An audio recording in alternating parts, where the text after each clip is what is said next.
নদী পথে যাত্রী ভাইদের সবাইকে জানাই, বিলাসবহুল এমন সার্ভিস তোর ফ্যাশনে নাই, কর্ণফুলী ছাড়া নাই।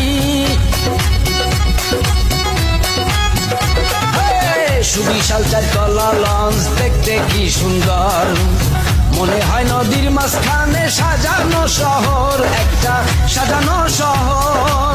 এয়ার কন্ডিশন কেবিন রুম হবে আরামদায়ক ঘুম, এয়ার কন্ডিশন কেবিন রুম হবে আরামদায়ক ঘুম। নিশ্চিন্তে আল্লাহর নামে সবার আগে পৌঁছে যায়, বিলাসবহুল লঞ্চে ঢাকা যায়। এখন সবাই কর্ণফুলী 13 লঞ্চে যায়। ও ভাই রে ভাই, কর্ণফুলীর জোয়ার এসেছে, বেতুয়া ঘাটে কর্ণফুলীর